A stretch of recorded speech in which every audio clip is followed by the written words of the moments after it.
Let's say you're discussing a potential six-figure deal with a new prospect. You just got in touch with them, things are really rocking and rolling, you got your relationship going, they trust you, they've dug into all of your content, and they just feel good. It's exciting, a little nerve-wracking, but there's six figures at the other end of this, conversation. And then at some point they say, hey, my CTO was asking for a white paper on how to integrate your services with our tech stack. And then you respond, sure thing, no problem. Except there is a problem. You don't have a white paper. You have no assets to send over to this new prospect. So what do? Most people, they'll just scramble, and now that we have AI, they will ask AI to generate a white paper. Now, some people aren't foolish enough to just enter a prompt and say, write me a white paper about XYZ. They'll probably go have a couple conversations with technical leaders to get this white paper together and get it turned around to that CTO really fast. But I've seen this happen many times. The interview happens, the transcript's fed into an AI, the AI writes a white paper, the marketing leader reads through the white paper, they ask the tech people to read and review it, the tech people are too busy, so the sales guy just sends it right over to the prospect, and then the prospect writes back and says, hey, the CTO says your white paper shows you don't really know what you're talking about. There are all kinds of errors. There's M dashes everywhere. And so that was clearly made by an AI. That has actually happened. And it's a buzzkill. And here you thought you were saving the day, but your AI content ended up ruining the prospect and sabotaging the trust that you had built with them. So everyone, we have to be honest about this. Everyone is using AI nowadays. I use it all day for hours every day. And it's great. Really, who can blame anyone for using AI today? It is available 24/7. It's fast. It's smart. It does so much work. It's awesome, right? It's one of the strongest tools we've ever had. And you can 10x your own productivity pretty easily. The tools are getting better month after month. We see huge improvements. But there's an uncomfortable truth that comes with all of this. If you're not really an expert and you don't know how to vet what it's giving you, then you're unknowingly sabotaging buyer trust. When you put stuff online or share it with a prospect that isn't correct, that has some key errors. And people are developing the eyes and the ears to detect what is AI. There's tons of these phrases that AI uses all the time. It's not just this, it's also that. Or you don't want to do this, you want to do that. This contrasting thing, it's so irritating. And when people become tuned to this, you run the risk of actively killing your sales pipeline. So we need to talk about what to do about this and how to fix it. The first thing that comes to mind for me is that meme of Steve Buscemi where he's dressed up like a high school student and he goes up to these high school students and says, how's it going, fellow kids? How do you do, fellow kids? What? That's how your AI content lands when you send it to someone who actually knows what they're talking about. The CTO in the example I gave earlier is probably reading through this AI generated paper going, red flag, red flag, red flag, red flag. And then after too many issues, they just say, I don't think this is really right. I don't think this is going to work out. So there's a few things that we need to talk about here. First, you can't treat generative AI like a content vending machine, okay? It can produce as much as you want, but it doesn't produce good content. And I've met a lot of founders who just think, well, I know what I'm talking about, so I'll just feed it a prompt. I'll write a really good prompt, and it'll give me whatever I need. And then they paste the content onto their website kind of as is, and they wonder why no one's reading their website or why no one understands their product. And true story, I have had companies tell me, we presented our explainer deck to the investors and they didn't even understand our explainer deck because the product is too complicated. And AI doesn't help with this. You can ask it to simplify things, but it doesn't really know the reader or what they're thinking about, what they're feeling, what they're going through, what pain points they're facing. And so AI is it's going to produce something that isn't good really fast and really easy. So you need to be very careful about this because you won't convert a soul. Your technical buyers, they can sniff this out. They have like a sixth sense for BS, especially if they're software developers or architects or anyone with deep real-world experience in software and IT. And let me warn you, if they sniff that there's some generic AI slop, they'll call it, in what they're reading, they just run away. They close the browser tab and then you are like permanently blacklisted in their mind. Even if you spend months learning to train an AI and feeding it all sorts of stuff for its memory and giving it all of this context, if people pick up on the AI-isms in your papers, then they're going to get bored, they're going to close it, they're not going to read it. If you start a sentence with a cliche like, in today's rapidly evolving landscape, these are the kinds of things that like people who don't know how to write think sound good when they get it from an AI. But it actually sounds like it was written by someone who maybe is pretending to be interested in talking to a technical person. The second thing here is that AI content usually misses out on what buyers actually need. Buyers, they don't read any of this stuff for fun. They read because they're trying to solve a problem. And so if you're not helping them solve a problem, if you're not guiding them from problem to solution, you're not really doing them a good service, and they're just going to bail on you anyway. So unless you really, really know what you're talking about, anything you do through AI is going to be fluffy, top-of-funnel content that Google's already serving in AI overviews. So instead, you should be focusing on creating the kind of content that leads to and closes deals. The third thing to bring up here is every little nuanced inaccuracy, it just breaks down and erodes trust. It's kind of like throwing little pebbles at a thin piece of glass. It chips, it chips, it chips, and then finally it breaks. For example, you might talk about SAML, an authentication markup language, where you should be talking about OAuth or OpenID. And then if somebody sees that you're using these similar/related terms interchangeably, they're going to go, does this company really know what they're talking about? Is this a product that I want to throw money at? Anything that just feels or sounds off is an immediate sixth sense red flag raise. Technical buyers are super meticulous. They really are suspicious and cautious about everything they read. And I have a whole video series about technical buyers at bettersalescontent.com. Sometimes I talk to founders who fully understand their own skepticism about AI content, and they just use the AI content anyway. They'll tell me, look, I know it's not right, but I just don't know how to talk like a marketer. And that's not a bad thing per se, but they end up putting stuff on their websites that it sounds like someone pretending to sound like a marketer.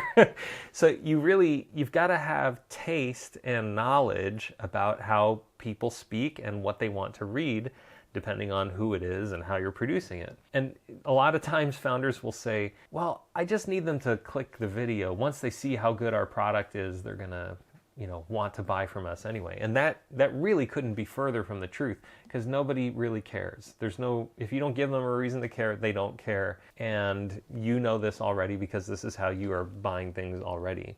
So there is a right way to use AI. It's just much more meticulous and difficult than what you are probably already doing. In the same way that AI can write really simple app prototypes now, you can tell it to write an app and code for you. It's not going to deliver something that you can build a whole business around. It's going to build something that you can prototype and do a proof of concept. That's kind of how you need to think about AI with content if you treat it more like a vending machine. At Edify, we used to think of AI as a junior writer. Now I think it's more like a mid-level writer / junior researcher. And it's getting better over time, but I have to use multiple services to generate really good content with AI. I thought I would walk through Edify's approach here to AI content, which you might find ridiculous because it is really in-depth, but we take our work so seriously, especially when we're using AI to generate any content. So first of all, we start with our own technical expertise. As I said earlier, like if you don't know what you're talking about, it's really hard to get great results out of AI. So we don't throw uninformed marketers or writers at an AI and say, hey, just start prompting it and get us something good. In fact, our topics are usually so technical, it's really hard, even after having experience, knowing like the nuanced sort of arguments that you need to get out of the AI. For example, I'm not an IAM expert, but I've written apps myself that have integrated with IAM systems like Okta, and I've written cloud-hosted apps, but I would not say that I'm like a real expert in cloud-hosted IAM solutions. But I know enough to be dangerous, and I think that's kind of where the sweet spot is for writing this technical content with AI. The second thing we do is we add our clients' human expertise. So we do interviews with real-world subject matter experts, and we transcribe those interviews and try to look for insights and stuff like that. And we add those unique insights into the articles. We look for unique perspectives and customer stories and expertise that you're just not going to get from an AI. And if it means we have to interview 4 different experts to get those unique insights, that's fine. It's a lot of work on our end, but it's really about like getting the right conversations to happen and then getting those conversations transcribed and ready for AI, which is the next step that we go through. We use AI to transcribe our interviews and to synthesize documentation and find important themes. For example, when we write a white paper, we'll transcribe an interview, we'll submit a whole bunch of like webinar transcripts and training documentations and anything we can get our hands on that'll be fed into the AI. And then we'll work back and forth with the AI to look for themes that are actually relevant to the outcomes that we want to produce. So it's a real back and forth. It takes a lot of prompting to get the kinds of themes that you're looking for. Then, after we have the ideas in place, we build a rock solid outline. And I mean, like, sometimes our outlines for a 1,200 word paper are 1,800 words because we need to make sure that everything we need is in there before we can really start making it concise and consolidating. But you really need a plan before you write content. A lot of people, they just skip to the draft, like have the generative AI make the draft. We don't do that.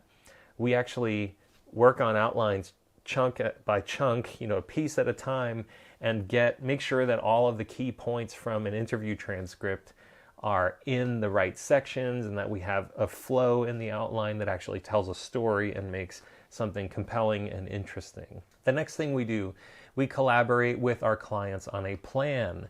So after getting all of the insights, the interviews, the transcripts, the outline, after getting all of that place, we work with our clients and actually say, hey, here's the outline. Let's take a look at it. We'll walk through, like, is this what you had in mind? What do you want to accomplish with this piece? And are we on track here? Finally, we get to the next step, which is writing the draft.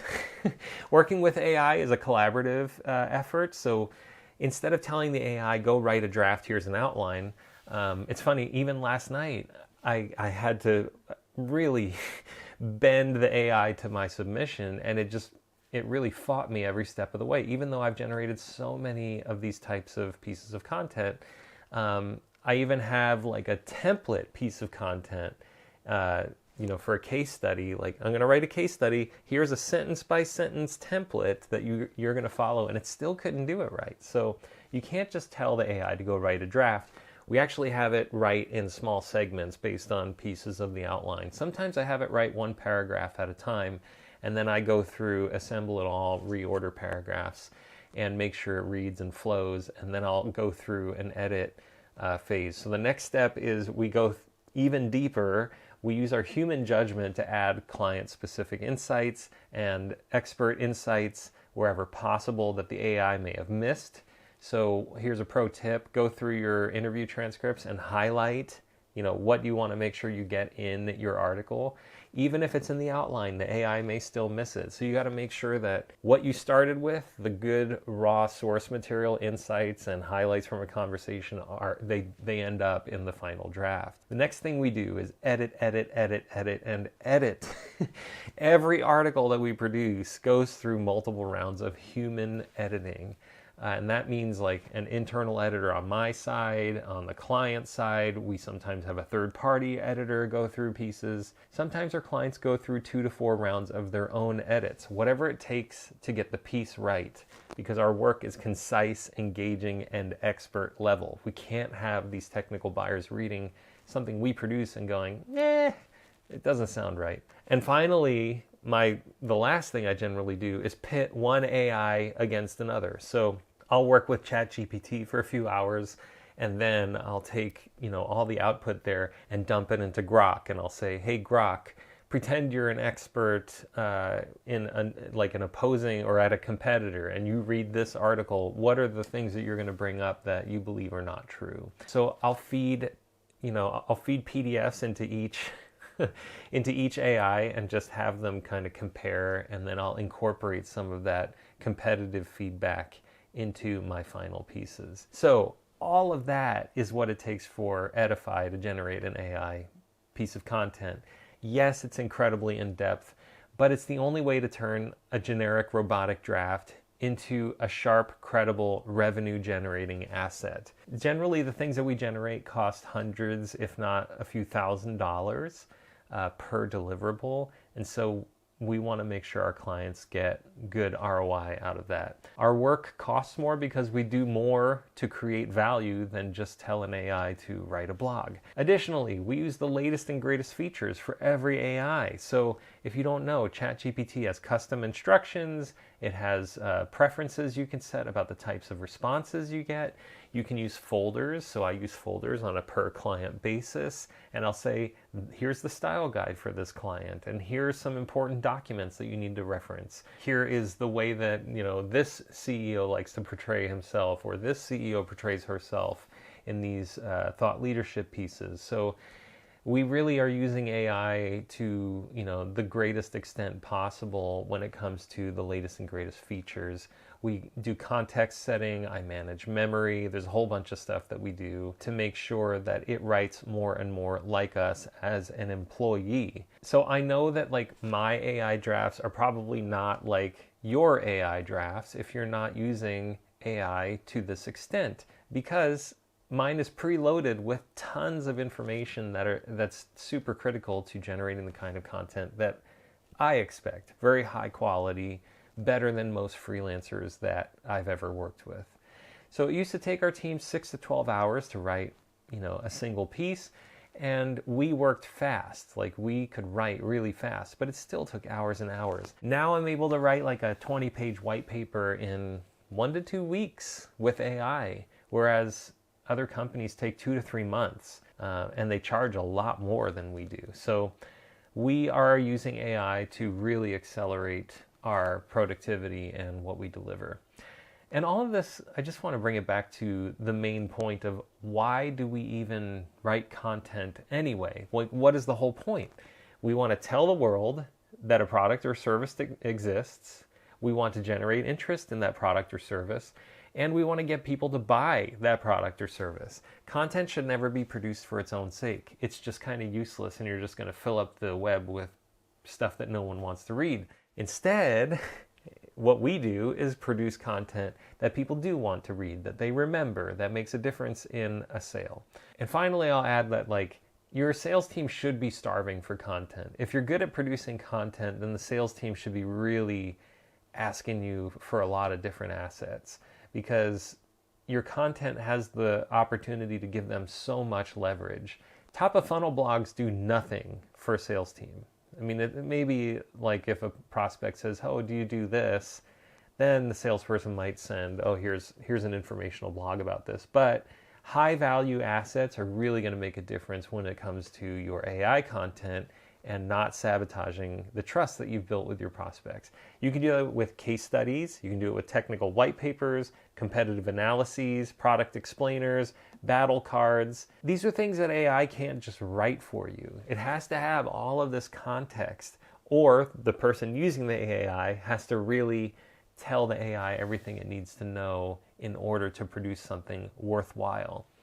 These types of content that I just mentioned, they require a deep understanding of the customer, the product, the company, the reader, the pain points, the solutions. There's just so much to it that one or two prompts really is not going to capture. They require understanding of messaging and positioning and value propositions and the kind of questions that sales teams are hearing from prospects. So you really need to make sure that you know what you need to produce before you can ask an AI to produce something for you. When you have high quality, conversion focused content, you're going to shorten your sales cycle, you're going to build up trust, you're going to fill up your pipeline quicker, and hopefully move through that pipeline even faster. But if you're just using generic AI content, none of that's really going to work out for you.